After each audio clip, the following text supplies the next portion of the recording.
मागील 3 वर्षांपासून प्रलंबित असलेल्या जिल्हा परिषद, पंचायत समिती आणि नगरपालिका निवडणुकांचा मार्ग अखेर कोर्टाच्या आदेशानंतर मोकळा झाला आहे। त्यामुळे अक्कलकोट तालुक्यात राजकीय वातावरण चांगलंच तापलं आहे। येथील निवडणूक भाजप विरुद्ध काँग्रेस अशा पारंपरिक लढतीसह रंगणार असल्याचं चित्र दिसत आहे।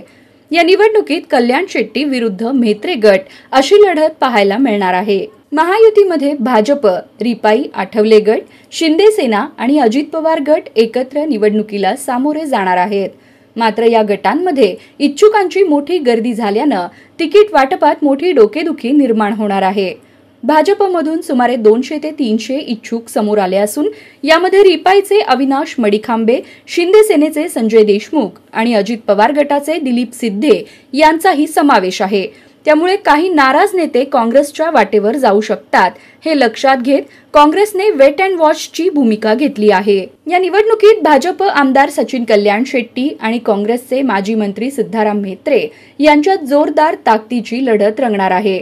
दोघेही आपापल्या गटासाठी प्रतिष्ठा पणाला लावून मैदानात उतरले असून कार्यकर्त्यांची एकजूट साधणं ही दोघांसाठीही मोठी कसोटी ठरणार आहे।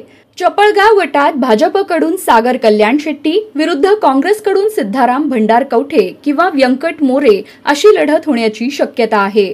वागदरी गटात आनंद तानवडे विरुद्ध रवी वर्नाळे ही लढत जवळपास फिक्स मानली जात आहे। सलगर गटात मात्र चुरस आहे। शिवराज बिराजदार, जयशेखर पाटील विरुद्ध प्रवीण शेटगार, सातलिंग गुंडर्गी यांच्यापैकी दोघांना संधी मिळू शकते। जेऊर गटात विलास गव्हाणे विरुद्ध मल्लिकार्जुन पाटील अशी लढत होण्याची शक्यता आहे।